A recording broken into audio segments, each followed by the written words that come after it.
What is going on, guys? Welcome back to another brand new episode of Down in Front. We haven't had an episode in a while, but today we are back with a preview kind of what's to come in theaters and in cinema, depending on where you are from. In the year of 2025, and as usual, I am joined by Jamie here today, and we've got a lot of movies probably that we want to discuss because this year, actually, when I went to look, I realized there's a lot of movies coming out, a lot of blockbusters coming out, especially. So, a lot to talk about there. But Jamie, how are you doing today? I could be doing worse, Corey. So let's dig right into this. There's a lot of good movies coming up, especially soon. I mean, in the next month alone, we have Companion with Jack Quaid. We have Love Hurts, the new Ke Huy Quan, Marshawn Lynch, Ariana DeBois movie.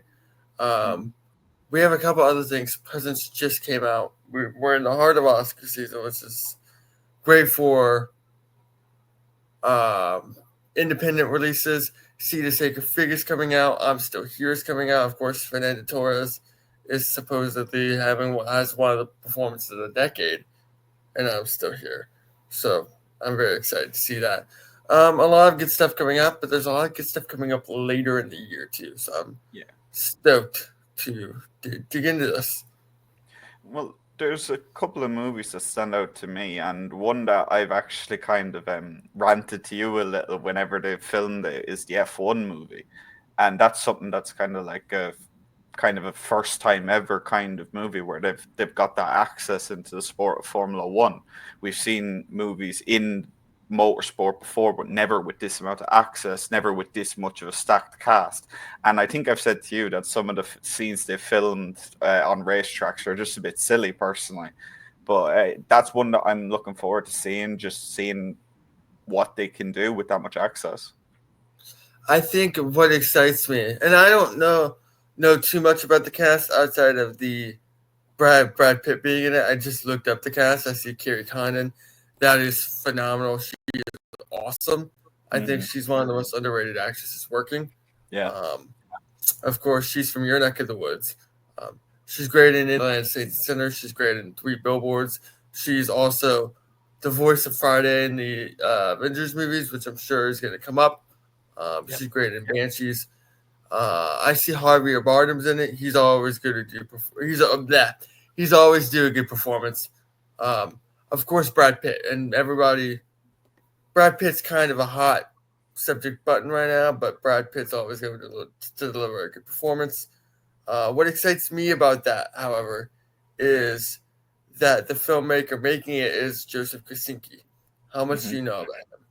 I know a little bit about him. That's why I'm kind of like not putting all my eggs in one basket because, like I said, I've mentioned to you a couple of the scenes look a bit from fans filming it in the stands because record they filmed during actual race weekend. So it looks a little iffy to me, but I have the faith in the filmmaker that he'll be able to kind of just not not not make it look as silly as it does, obviously from a fan cam point of view.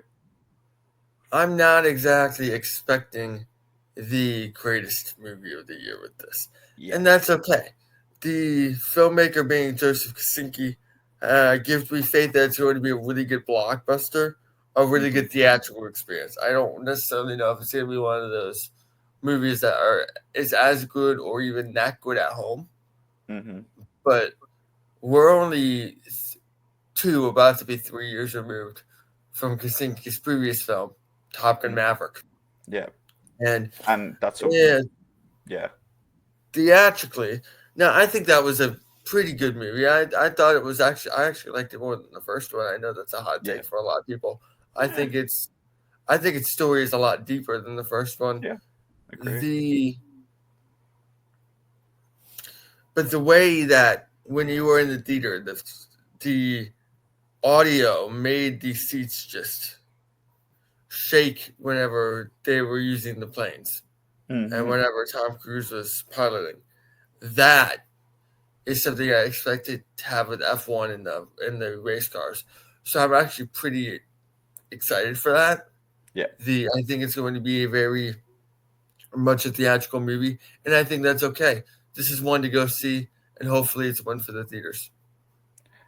Absolutely, and you kind of put the nail on the head there because like with Top Gun Maverick and the planes and so on and so forth, and you kind of get the same kind of well, not the same kind of experience, but there's something to be said about the similarities between being in the seat, pilot seat of a fighter jet and being in the cockpit of a F1 race car. They're both very high speed, dangerous places to be, and like you said, Krasinski did a great job of uh, showing off the speed, the power, and everything like that of the planes in Top Gun Maverick. So I have no doubt in my mind that he'll do the same in F1, like you said.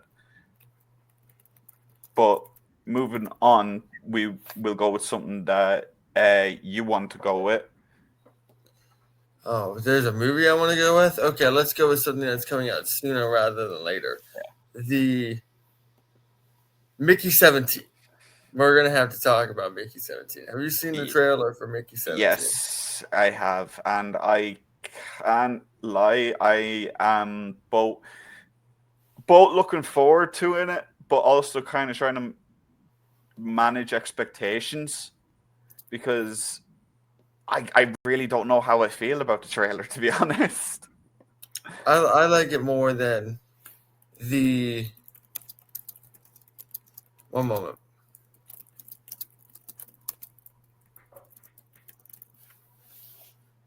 Do you want to come back out, come out, and come back in, and then clip this part out? Yeah, stop your cam and start it again. Try that Okay. first. Try that first, and then you can go out and back in.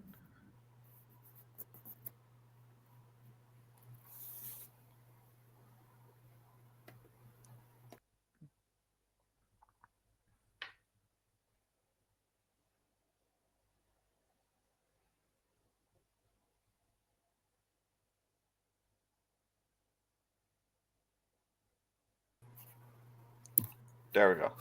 But you're now blue. The lighting's a little odd. You're now blue, yeah. What the fuck? What the fuck is going on? I'm gonna go out and come back in. One more time and see if that fixes it. Yeah.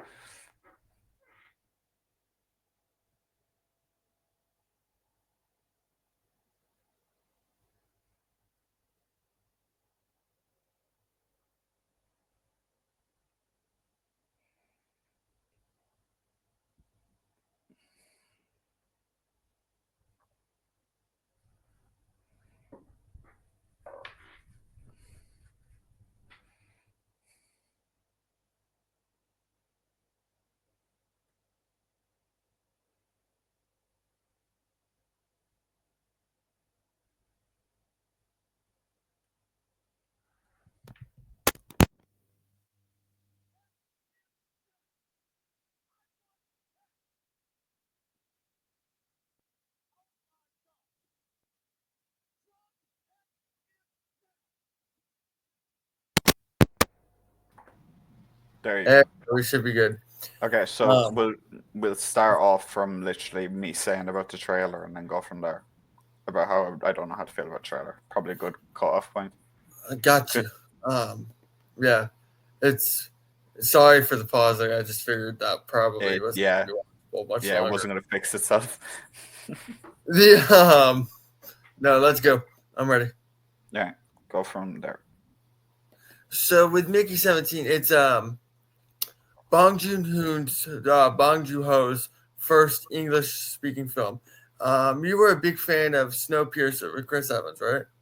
Mm-hmm. Yeah. That's the same director. It's the same director that did Parasite, which is actually getting its first IMAX re-release. Yeah. And later this month, the Parasite won Best Picture in 2019, or well, really 2020, but for the year of 2019. Yeah. It's his first full English-speaking film. It stars Robert Pattinson, Toni Collette, Mark Ruffalo, and Naomi Ackie. Yeah. All of them are always do a good performance. I think this looks fun. Yeah. So for those who don't know the concept of Mickey 17, so the job of Mickey is played by Robert Pattinson. Is to die for a living. but he doesn't know that. Mm-hmm. So, and then he keeps being brought back to life. There's a lot of variants. I think it looks really good. I think with the director and cast combination, it's going to be one of the better movies of the year. Because Tony Collette's always do a good performance. Have you seen Juror number 2 yet? Sorry, say that Have again. you seen Juror number 2 yet? No, I have not. She is phenomenal in it. If Yeah, Warner Bros. Didn't crap all over that movie, she'd be an Oscar contender this year. yeah, Of course, there's also Clock Watchers, Hereditary, Sixth Sense, Knives Out, Little Miss Sunshine. She is one of About a Boy. She's perhaps the single most underrated actress working right now. mm-hmm. I think, in terms of how strong her filmography is. Um, Yeah, and of course, Mark Ruffalo's in his really weird era. Like we're only a year removed from his Poor Things performance, and that crap is weird. I mean, yeah, that's a compliment. I love that movie. yeah. So I'm excited for this. I think that's going to be a lot of fun. I think Robert Pattinson's. He has a couple of things coming out this year. Robert He Pattinson is someone who kind of has almost gone through a resurgence in the last few years. Ever since playing Batman, it's almost been like he's been taking more like out there roles, and it's been really working for him. Like Mickey 17 is a really crazy role for someone like Pattinson to take, but like we've seen before that he has great range. So I think let it him started do with it. The Lighthouse. Yeah, I think the Lighthouse was definitely one of the kind of catalyst points for what we got now. But it's crazy. Like he was someone that kind of fell off the radar a little bit for a little while. He was still in things, but he wasn't in anything really majorly successful for like a couple of years after the Twilight success kind of that came down. But now it's just now now I'm enjoying pretty much everything that I see him in. So I think the issue with the Twilight success is that he did have Twilight success, and everybody kind of didn't want to watch the cast guys him. from Twilight. Yeah. Thing is, The yeah, He got the Lighthouse. He went from the Lighthouse to Tenet with Nolan yeah. to the Another Batman. one. Yeah, Working an offbeat, which is kind of Robert Pattinson's whole thing. He's yeah. very offbeat. He's very peculiar, and Mhm. his roles. Working an offbeat Eggers film that's kind of actually is only a 2-man show. Yeah, Um, so there is no support role. That entire movie rests in Pattinson and Defoe. And then his next movie after that was Tenet, and then the next movie was The Batman. hmm And now he's doing Mickey 17, and he has a couple other things coming out. It's not just the Odyssey.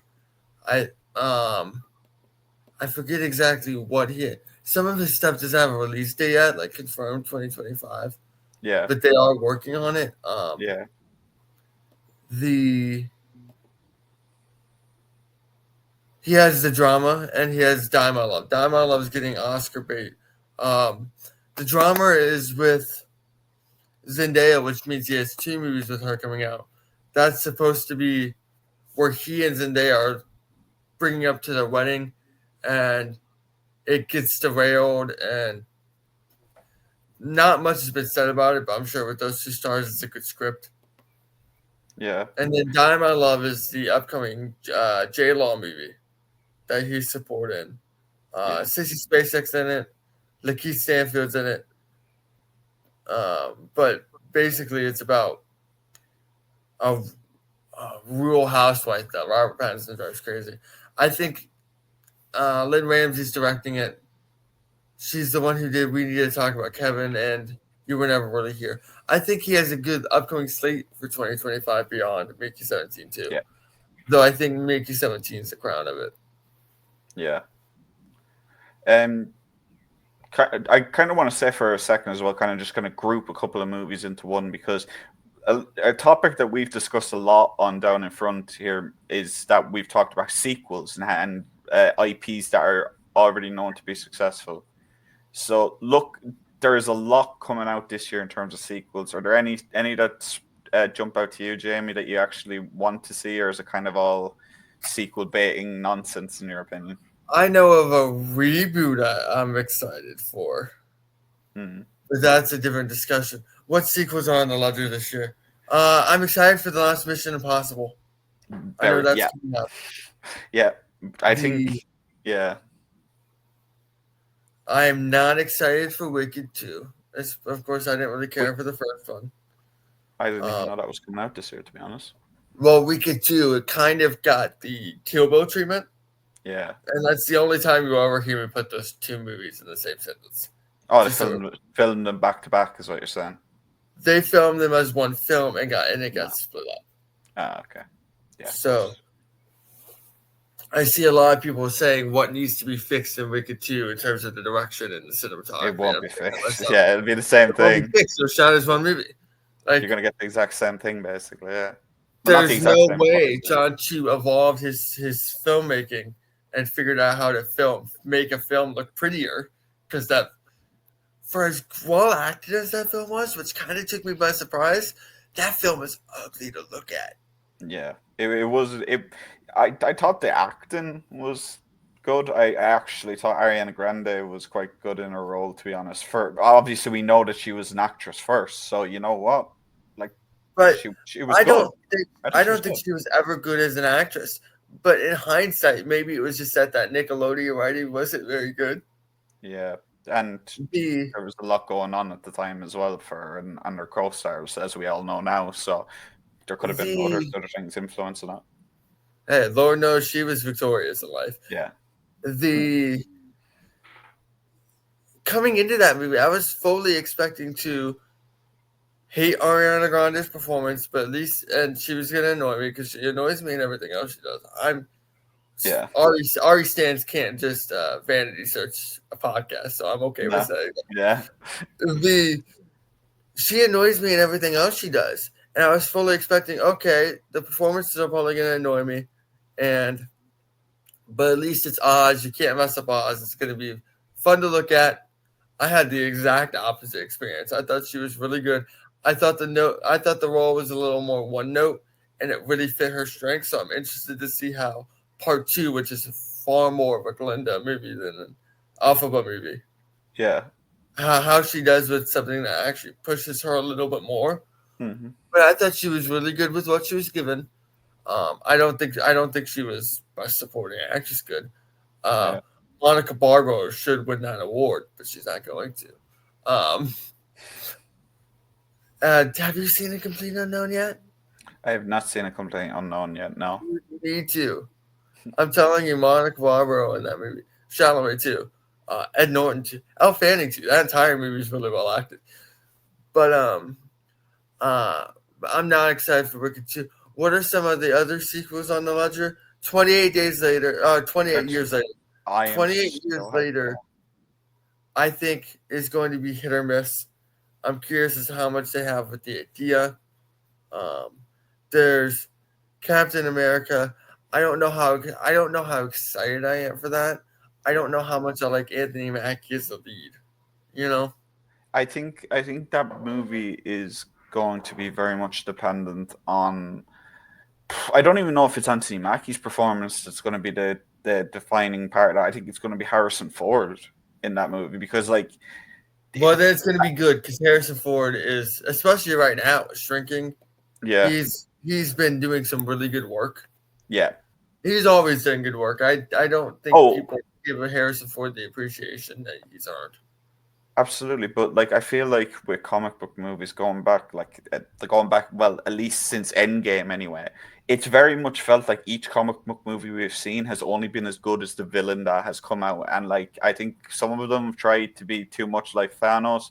So I hope they don't overdo it with Red Hulk and as such Harrison Ford, and I hope Harrison Ford can convey that character in a way that it can be presented well in cinema. And it's interesting because there's obviously no Mark Ruffalo in that movie, so you're not going to see the other Hulk in the movie either. So it's going to be a very interesting one because last time they tried to do a Hulk variant was in 2007 in the Edward Norton version, and they tried with Right. Abomination, and that was just no one liked it. No, well, I like that movie in hindsight. that's a movie that I think that has aged better with time, I think, than what it was at the time. But that's another thing entirely. But for Captain America, I agree with you. I'm not sure how I'm really sold on Anthony Mackie as Captain America yet. I think Sebastian Stan is going to be probably one of the best parts of that movie, because he's one of the best parts of every movie he's in at this point. But yeah, I'm cautiously excited for Captain America, but going back to 28 years later a little bit, because I kind of want to talk about that a little. I think you know how much I love zombie movies and the zombie genre in general. But the part about this is the Shaun 28 of the days. Dead is the best one. Yeah.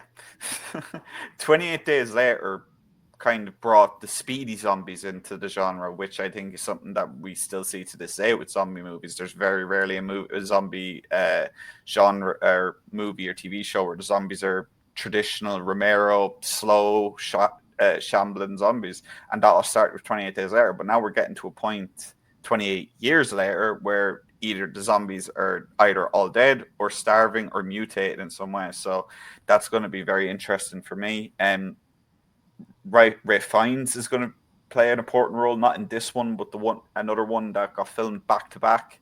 There's another sequel coming out, I think, in 2026 called The Bone Temple. So that one should be good. Unfortunately, with the one that's 28 years later coming out, Cillian Murphy isn't actually going to be in it, which was something that everyone thought he was going to be in it. And I don't know if it was a Mandela effect on an announcement or something, but I think that could hurt the movie's box office, not having Cillian Murphy, and especially at a time where Cillian Murphy is on freaking fire in terms of just performances.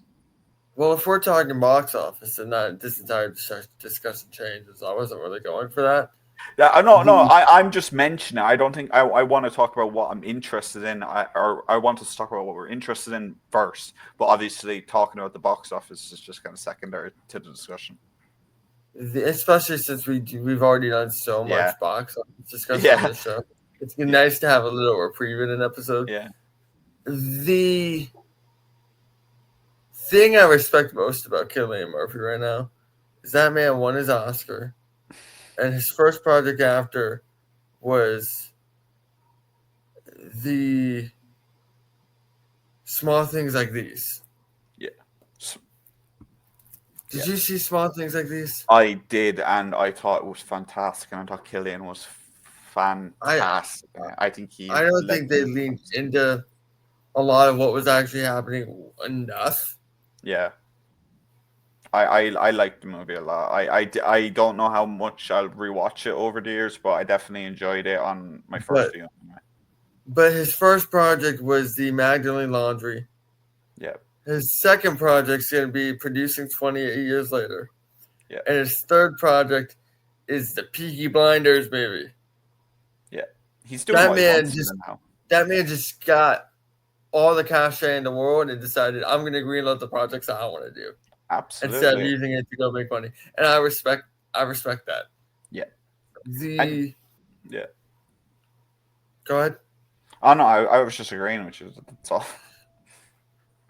There are a couple other sequels looking at the ledger that I don't know look interesting.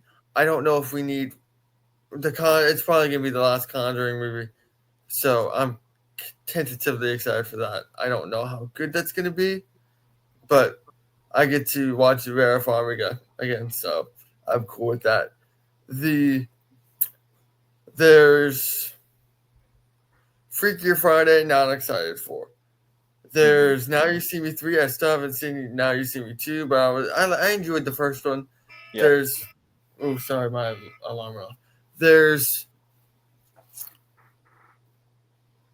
Bridget Jones' Diary, a new one. Not necessary. Apparently, they're bringing Hugh Grant back for that. He wasn't in the last one. Yeah. That's got to be the whole selling point of the movie, really, at this point in that franchise. Not that they're going to complain. It's basically a license to print money at this point, that franchise, and especially in the UK. It's a Peacock original in the US, so it's not like they're have a big budget or expecting a big box office draw. Is there anything else on the sequel ledger? Because there's a couple reboots here, and then there's a couple originals. I'm not sure if Final Destination Bloodlines is a reboot or if it's a sequel. It's a lot of the details behind it have been kept under wraps. One thing that I am looking forward to, but also it's going to be kind of an emotional thing, is it's one of the few projects that Tony Todd uh, acted in and will release posthumously, obviously after he passed away. So I'm glad to see that he's going to be part of the franchise again, because he steals every Final Destination movie he's in. He's the best actor in every single one of them by far, and his character is in the movie about 2 minutes, and he always does the show. So I'm looking forward to that. I'm looking forward to Final Destination getting a modern kind of look.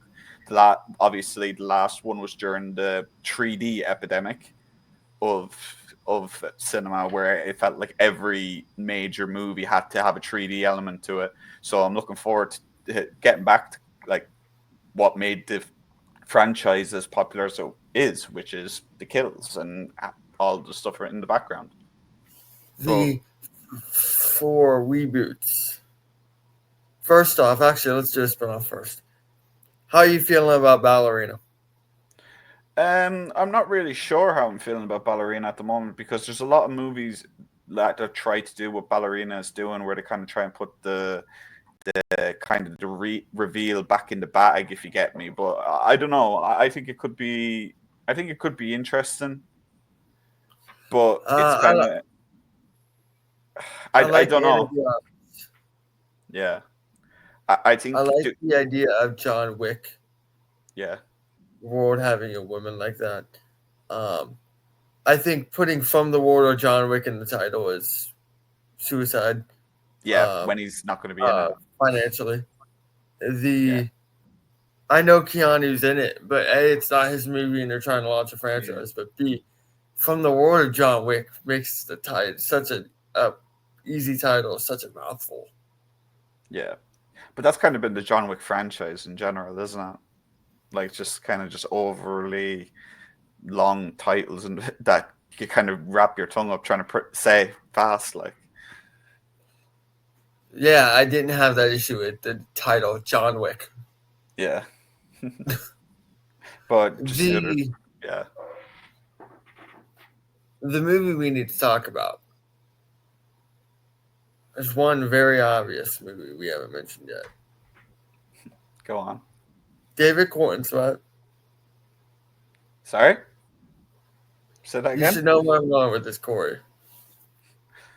I don't know where you're going with this. I honestly don't.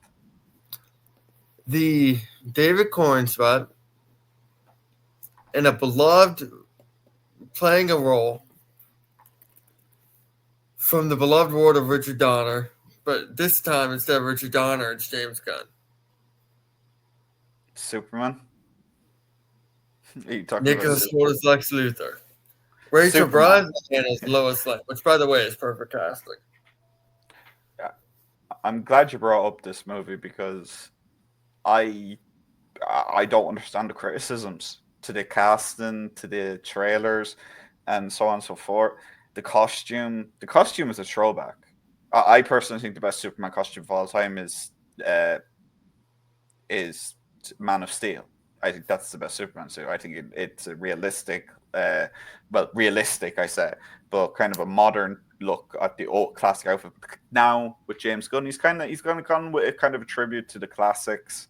So I'm happy with that. And we all know how good James Gunn is in the director's chair. I'm sorry, but anyone who still doubts his ability to kind of blend humor with levity is just it's phenomenal how he does it. Like Guardians of the Galaxy, like just the Suicide Squad. If you watch those movies, they're both hilarious and they both make you feel. And I just hope that's what we get with more Superman. One thing I really like about this movie, okay, is do you know Isabella Merced's role? I do not. For those who don't know, Isabella Merced is the girl from Romulus, is the Oh girl from yes, Instant sorry. Family. Yeah, sorry. The She's awesome, and this is almost assuredly going to be better than her previous superhero role. I can't think. She's I in can't. Madam Web. Oh God. Yeah, that makes sense. The she plays Hawk Girl. Of course, in the comics, Hawk Girl goes on a ton of missions with Superman, has a relationship with Solomon, all that stuff. What this tells me is James Gunn, and there's a lot. I'm not the biggest fan of James Gunn as a filmmaker. Yeah. I'm gonna be honest, but I will say that I do like the way he maps out his movies, the way he maps out his plans. Um, actually, I can't say I'm not a big fan of James Gunn as a filmmaker because I love all the Guardians movies. Yeah. I just don't know if movie 43 and his non-Guardian stuff. Yeah, movie 43 is kind of, I don't know, it feels like that. It goes into that kind of like in the 2000s we had all these parody movies coming out and these satire movies. It very much feels like a product of that era. But when he's had to, like I said, he is someone who can blend comedy and levity to a point where it doesn't feel like a genre clash or you don't get whiplash from the jumps between them. I personally think the best part about the new Superman movie is the fact that Crypto's going to be in. I saw Crypto and I cheered when I first saw the trailer because I was so happy to see Crypto in live action. But it tells me that with the reboot and the fresh start, he's doing a completely new version of Superman that hasn't been done on screen. Yeah. And I think that's something that you can only tell the same story so many times. Yeah. So, even with the most famous superhero of all time, you still have to kind of just throw some things in the works. Like that's why going no matter out of your how way to not do the Justice League the way the last one did, yeah, is a good first step. It's going to be on a very specific set of comics, and I think that's a good thing because the thing that makes comic movies so great is people can complain that there's new Batman all the time, but guess what? The Batman Begins is a much different movie than the Batman. Yeah. Which is a much different movie than what why can't I think of his name? Affleck didn't even get any. I don't even think Affleck. The closest Affleck got to a solo movie was Batman versus Superman. Dawn of Justice, yeah. Yeah, that's as close as he got to a solo movie, and that's not to say that Affleck was bad as Batman either, right? Like he had a different spin on it. He was an older, like depressed version of Batman, the one that we kind of saw at the start of Dark Knight Rises with Bale's Batman. We kind of saw bits of it before, but then we got the more in depth. So I agree with you there that changing things up with these superheroes with reboots is definitely not a bad thing. But the thing that they're ultimately changing up the most is they're doing a Sergeant Rock movie with Daniel Craig and Luca Guadagnino. Of course, Daniel Craig just worked with Luca for Queer. Yeah. But Sergeant Rock isn't a known character. He's a secondary comic book character. Yeah. He's not a popular comic book character. He's a World War II soldier who just happens to do cool stuff. He doesn't show up until our Army at War, which is what? An 83? Yeah, that sounds about right. 83 comics in. Yeah. The GI Combat comics, I think it's interesting. He's finding more unique characters that aren't really used in superhero worlds, and he's building the DC universe around that. I don't necessarily think Sergeant Rock is a popular character, but I do think, especially after the level, he's the most financially successful James Bond of all time. Yeah. There is no argument. No, none. And for a franchise that historic, for a franchise that people weren't happy he was going to be at the helm of when he got it, the Daniel Craig's become one of the biggest stars in Hollywood through that. So Sergeant Rock's gonna sell on him, and of course, this is Luke Guadagnino's first foray into mainstream film. Bones and All is what um, a life lesson on cannibalism and Yeah, sexuality through cannibalism. yeah, Like his movies, why his movies are really good. Challenges was one of my favorite movies of the year last year. yeah, Why his movies are excellent. They're not mainstream movies. He's never done a big Hollywood film. The With the way he made challengers, the tennis ball cam, the the sheer level of sound, the sound with the tennis ball. I fully want to see what a blockbuster of him with a budget can do. yeah. And I think this is his first him for. I think this is his first movie, one for you, one for me, with a studio, and I think that's interesting. I'm interested to see where that leads.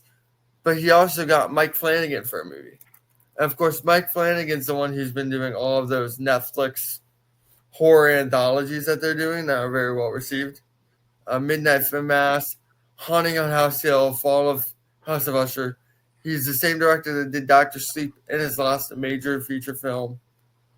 He has Life of Chuck coming out, which I don't know much about. I just know it won at a big festival. It's more sci-fi than horror, which is so he's starting to branch out a little bit more. Yeah. But he signed Mike Flanagan for a movie. Mike Flanagan's never done a big genre film for Hollywood either. Yeah. So him doing Clayface, and supposedly they're not shooting Clayface like a superhero movie. They're shooting it like a thriller. Yeah. In the world of the superhero movie. And I think that's interesting. Yeah. I don't know how much synergy that leads to Superman or Batman or the Batman or anything like that. Yeah. But I do think that's interesting, and I think that's going to I think that's what's going to separate the DC from the MCU. I Is think it, yeah. It's gone. Go Sorry, ahead. finish your point. I was No, just go going to ahead. say that I think a big part of what's going to be the DC, what will be the new DCEU, because at the end of the day, it's still going to be a combined universe of DC. So James Gunn has a big, kind of a big, sorry, a big task at hand where he has to kind of cast everyone that all these characters, all these larger than life characters, into the same universe in a way that they all play off each other. When he did it with Guardians, that's easy. He could talk to Josh Whedon about it and see what other actors were coming in for the other franchise. With the DCEU, it's all down to him. Right. It is literally Gunn's baby now, and that's probably why we probably won't see him ever. Well, I say ever, but for the time being, we won't see him direct an MCU project. So I don't know. I think Superman will be really good, but in terms of other sequels kind of that are coming out, there is a lot of sequels that I think we can't really get through today, but just some of them that are coming out. Predator Badlands, that's one that's coming out. That's by the same people who made Prey, which was a big step up in the Predator franchise in terms of quality, in my opinion at least, after the Dead Predator, which was probably one of the uh, worst movies for a famous franchise I think I've ever seen, because that movie was dreadful. But other movies that are coming out in terms of sequels, Nobody Two is getting released. There's a Smurfs movie coming out. Obviously, you mentioned The Conjuring. There's another Avatar movie coming out. Um, in terms of reboots, there's the new Fantastic Four. There's in terms of another sequel, so much Thunderbolts is also coming out this year in the MCU. Julia Jurassic, Jarvis Morals. yeah, and then really finally looking at this list, and the last kind of big sequel is Jurassic World Rebirth and Mortal Kombat 2. So there is quite a few sequels. Oh, it's Utopia 2 as well. Sorry, I had to And mention that as well. I got to be honest, none of those look interesting. The movies that look interesting to me next year are Robert Eggers' Frankenstein, not Emma Stone, Arya Starr stars Emma Stone, Arya Starr's Begonia, Blue Moon with Richard Linklater later, the So Ethan Hawke did the Before trilogy with Linklater, right? Yeah. Which is some of the best pure acting I've ever seen. Then he got nominated with Linklater for Boyhood. Fingers crossed, this is the one that pushes him, Yeah. slams the door on him in terms of best actor. There's Jay Kelly with that's a big cast with Sandler and Clooney and all those people. Speaking of Sandler, you forgot Happy Gilmore too. Yeah, and Before Greenland. MJF. There's also a sequel to the movie Greenland. I don't know if you've watched that. Gerard Butler With and the Gerard Butler, yeah, I've seen yeah. it. There's a sequel to that movie coming out, and if you remember, Tennessee's just got a sequel. That was yeah, actually pretty decent. at the end of that movie, the world ends. The second movie is about after that, which is something that you don't really see. Well, you do see it. Well, it was more of a 2000s thing, wasn't it? Kind of post-apocalyptic after the events of something happened, like the Book of Eli and so on and so forth, and The Road and movies like that. But I'm There's looking. I'm cautiously excited for that. I will say that. there's The Bride with Christian Bale. There's the Michael biopic with Jafar. I can't think of his last name. And Coleman Domingo. There's One Battle After Another. Leonardo DiCaprio, Sean Penn in the new P.T. Anderson movie, One Battle After Another. I think that's going to be movie of the year, tentatively. There's Mother Mary with Anne Hathaway, Tessa Thompson and Hedda. There's a lot to be excited for. After the Hunt with Iowa Debris and Andrew Garfield and Julia Roberts looks really good on the surface from what I know about it. There's two movies we need to talk about. There's one I want to talk about really quick before we do get into that, though. I If think it that's might all be right. one of the two. Guy Ritchie? No. No. As you know, I'm a big fan of Guy Ritchie movies. I think he's a great director. But In the Grey is coming out this year as well, which is his latest movie. It features Henry Cavill and a couple of other big names. Jake Gyllenhaal is also in it. So I'm looking forward to that mainly because I know that like my favorite movie I think in the last 2 decades is probably The Gentleman. If you made me pick, I love that movie to death. So Phenomenal I'm movie. I'm looking forward to what uh looking whatever comes of the new movie. Like Rosamund Pike's in this. yeah. So like I said, it's got a good cast. It's got good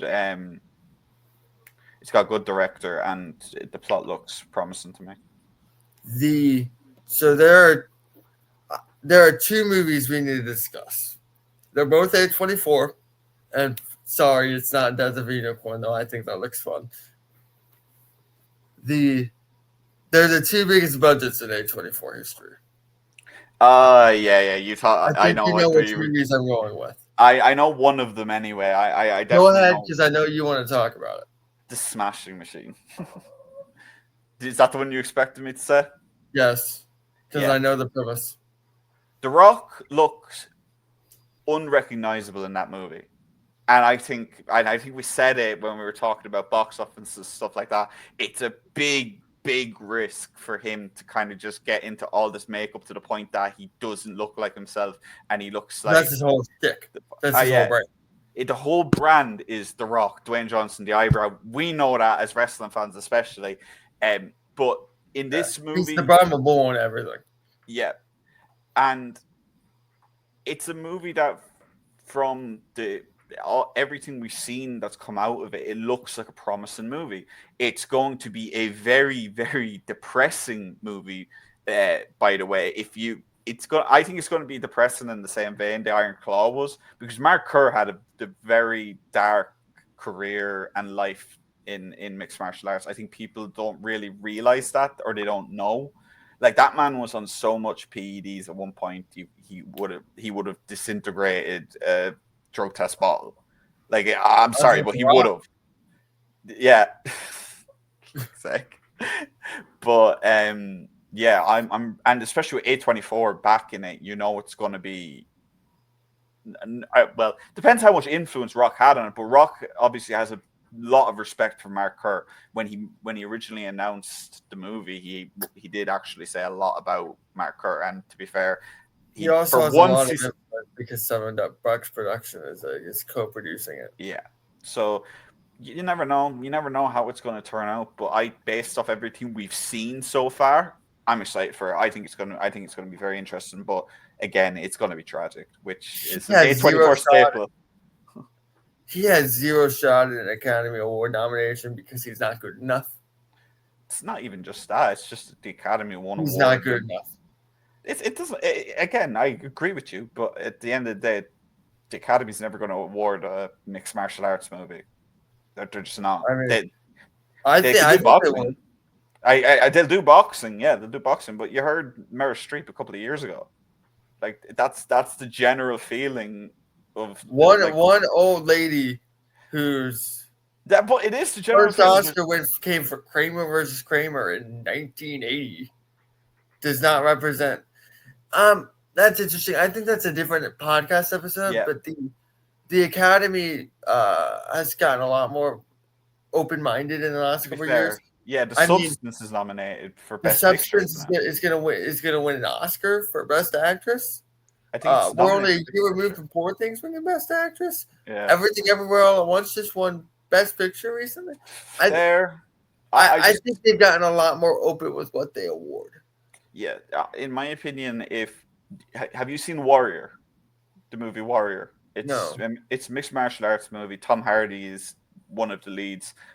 Tom If Hardy just doesn't get the love he deserves for it. yeah, if that movie came out today, I think he would be nominated. In that case, if you feel that way, I think if that was the case, he would be nominated because it was such a good, strong performance from Hardy. But it was just looked over because it's an MMA movie. It's just stupid punching guys. I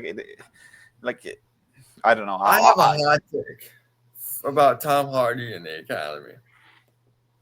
Go on. And this is going to surprise you what I'm about to say. The Mhm. sheer volume of people who are still angry that Stallone lost to Mark Rylance is hilarious because I'm the biggest Stallone fan, you know, right? Yeah.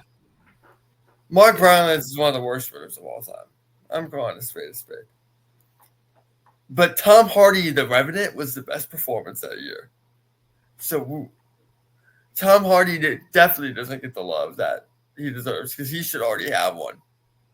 And he's not. Stallone isn't the one that got robbed just because people love the character. Yeah. That's you can argue he got robbed of the character in '76. Yeah. I'm at the point I wouldn't because the more I think about it, the more I think that Peter Finch, I Want You to Get Mad is rightfully one of the most iconic scenes of all time. But either way, I don't think he's good enough for an Academy Award, but he's obviously angling for it. He's given it his best shot. And I want to see him get nominated solely because, A, he has no shot of winning anyway. I think, who do I even have winning Best Actor next year? I know who I have winning Best Actor next year, and I'm about to bring that movie up. It's also A24. Opus by any chance? Is it Opus by any chance? No. All right. We'll talk about that in a little bit then. We have maybe two more movies to discuss after this, so we can wrap it up at right at an hour. Yeah. I think that we're only a year removed from one of the most insane guy who never had a shot campaigns of all time, with Bradley Cooper literally going crazy in front of the public eye, angling for the Oscar. I think The Rock would dial it up by 10. Yeah. We thought Bradley Cooper was weird. Like I want to see him get over just for that. But he has no shot because he's not a very good actor. Yeah. I don't see it happening either. Like I think it's also, but at the same time, I think it's also kind of the point where he's burnt out action movie kind of fans. Like since he kind of went Hollywood per se, like it's just action movie. He just didn't. The Rock hasn't had a profitable movie that he's the lead in 10 years. Yeah. Yeah, he needs to try something else. He really does, and that's why I kind of respect him doing this. But at the same time, he's also coming back to Fast and Furious, so He's Right. kind of he's That's realizing. what I said he's the lead in, because he's not the lead in any of those movies. But that's the thing. When you look at the Rock's, we talked about the Rock. We're always going to talk about the Rock on this Because we're wrestling fans who are we're kind of wrestling. tired of the Rock. Yeah, that's the truth. We'll always talk about him because at the end of the day, I think we both agreed the best wrestler turned actor in 3, 2, 1, Batista. Dave Batista. There you go. See, that's simple. But Rock He- obviously is the most well. He did make the most money, but I think Batista will probably overtake him because Batista can actually act and has range. That's the Batista's thing. going to have the better career. The Rock's always going to be the one who made more money, in my opinion. I think John Cena will overtake The Rock by the time he's done as well. Interesting. I would like to see that. I think John Cena's hilarious. He is fantastic. I think everyone loves John Cena at this point now. Even people who aren't wrestling fans, to see him in a movie and they're like, "Oh, that'll be funny." So, dude, when he popped up in The Bear last year, I lost my mind. He pops up in such random places at the moment. He was he was filming something in Budapest all month this year. Not Raw, apparently. No, the Cena farewell tour lasted about 1 week on Netflix, and then he was like, "I'm out. See you at the Rumble. Bye." And he's been in Budapest the whole time. He saw that viewership drop 50% from his first appearance and said, "This is why they need me. I'm going to hold out for more money." I realized that's not what he's doing. It's just funny. Yeah. But back, just one more thing about the Smashing Machine, kind of as well. That I just want to say, like, I think that we're going to really see how deep into a role he actually can get, because on the surface, it's every role he plays is himself, or an exaggerated form of himself in some way. Even back as far as like the movie Snitch, like that was one of his first bigger ones, and he was surrounded by a great cast in that movie as well. By the way, that's the movie that I'd love to talk about. Even movies where the character isn't himself, like The Game Plan, he finds a way to play himself. That's another thing. The Game Plan is a family movie. He's not been in many family movies other than Moana, really. Game Plan was actually good. I enjoyed it. He started off his entire early careers family movies. Yeah. Oh, and the occasional thing like Walking Tall and stuff like that, but that was his early career. But that's my point. Like, he's kind of been playing the same role this entire time. So I'm just wondering, how deep is he going to go into Mark Kerr's? You know what the issue is? What? His family movies were when he just left pro wrestling. Yeah. Like he's still, you know how The Rock looked at WrestleMania 20? Yeah. That's how he looked when he was filming The Game Plan in the Tooth Fairy. He looked like a normal dude that just had some muscle definition. Yeah. Now he can't pull off a normal dude role anymore because he won't lay off the gas. That's the thing though. For Kerr, he kind of had to. Kerr was a big man when he was fighting because, like I said, he was taking so much. He's been unhealthily gassed for a very long time. Oh yeah. And then his cheat days aren't exactly healthy either.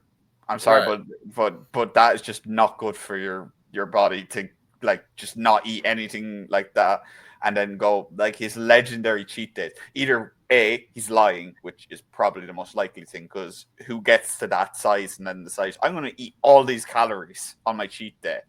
Like, I respect it if it's true. If it's true, I respect it. But I see those stack of pancakes. I'm like, yeah, I understand. Normal people who go to gym and do all that and who have cheat days, they still watch their calories. They just eat a little more of what they're already eating. It's not like they changed their entire diet on this day. And but just circling back to the movie, like I said, it really does depend how deep into Kerr's psyche and his depression that they go with in the movie, or if it's just going to be what happened in a public forum, and they're covering that, which I think would be a mistake.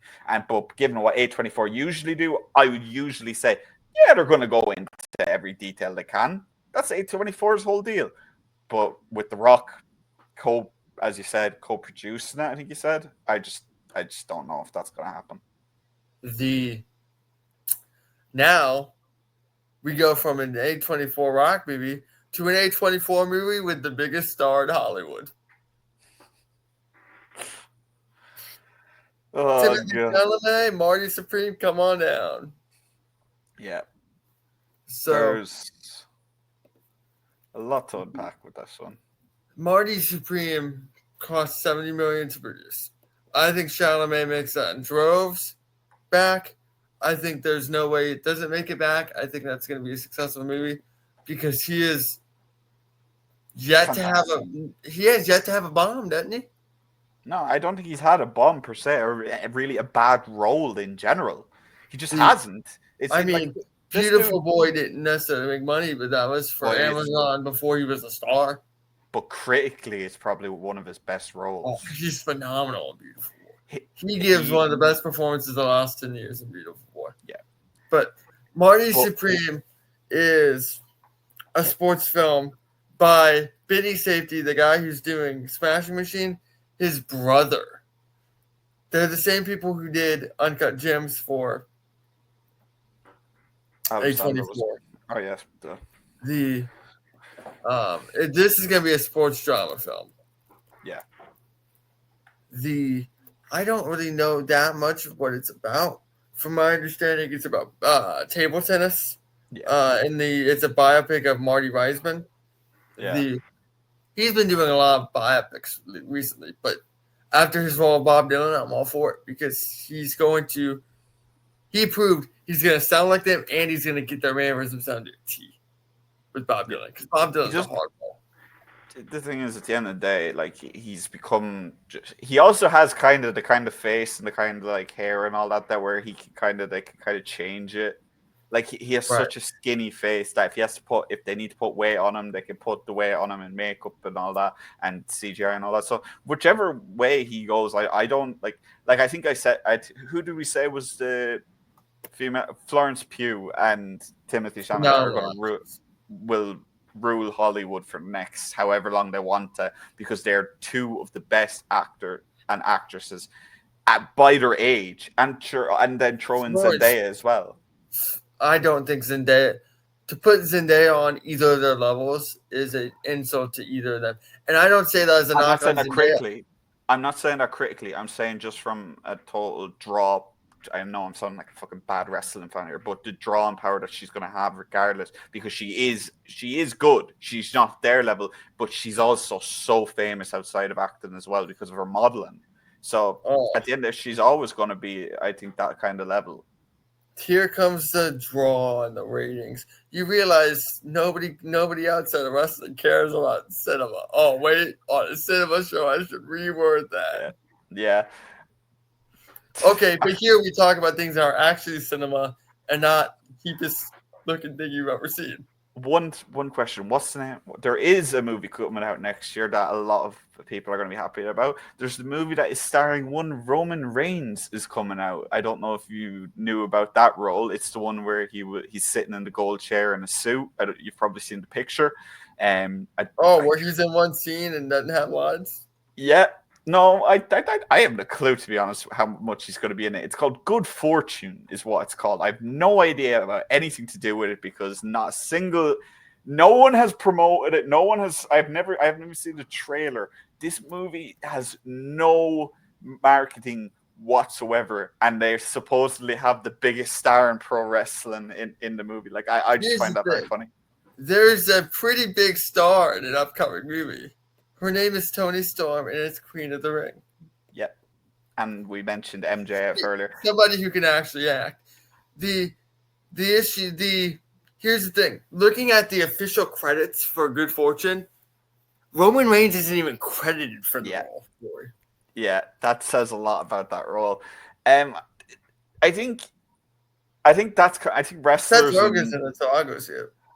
I think honestly, our next episode should be wrestling in cinema, and we actually go over it and over the roles that each of these people have had, because I think we get a good laugh out of some of them, and then obviously talking about Batista, John Cena, The Rock, obviously. But he does have some good movies, even outside Fast and Furious. They're just very repetitive. But yeah, there's a lot of wrestlers who've acted, as we know, Roddy Piper was one we could talk about, which I imagine you'd want to talk about. What I think is interesting, the Roman Reigns has been angling for Hollywood for 10 years. We've heard he's leaving for 10 years. And he And has he's Nick still Khan's acting backing. role. What? Just for people who are unaware, Nick Khan is the current president and CEO of WWE at the moment, and he has connections out the wazoo in Hollywood. If you don't know, as that's where he made his start. He's been trying to push Roman Reigns to Hollywood for 3 years. He's been trying, and Roman Reigns has been in 2 major motion pictures in that time. One of them didn't have fights. And one of them it was only because his cousin is The Rock. That is it. A henchman. He had 1 or 2 lines, and he nodded, I think, in the movie. Oh, and he did his. I'm not doing the I'm not doing it. But yeah, he did that. He did his wrestling thon. So I don't think Roman Reigns is crossing over. But you know who I think will who will cross over into pro wrestling? Becky goddamn Lynch, who keeps getting roles. She's not even on screen in wrestling at the moment, and she's getting roles. So that's another topic to talk about another time. But Jamie, before we finish up, is there any other movies that you want to kind of just take a minute to talk about? I'm right. I wasn't necessarily done hitting on Marty Supreme, but I guess sorry. I wanted to mention it's Gwyneth Paltrow's big return to the screen. Oh yes. She and I think that should be noted. I feel like there's a ton of stuff to talk about, but we could make it another episode. Yeah. I'm excited for Queen of the Ring. Have you seen who's in the cast for that? Yeah, the Queen of the Ring cast looks really good. It looks like a great movie. Obviously, we saw the trailer and we only got, what was it? It was like 2 seconds where we saw Tony Storm in it. But it's kind of interesting as a wrestling fan again to see Tony Storm playing a wrestler in what year is the movie based in? The movie is based on would have been really old. I don't know what part of her career it's based on. But I think that's interesting because of timeless Tony Storm that we see in wrestling. Like it's such an interesting kind of casting because it's just like they saw her wrestling work and was just like she'd be perfect for this role, and that's what happened. Like you never know what happens in wrestling like that. I like that they casted a ton of wrestlers. They casted Camille, they casted Trinity, they casted Naomi.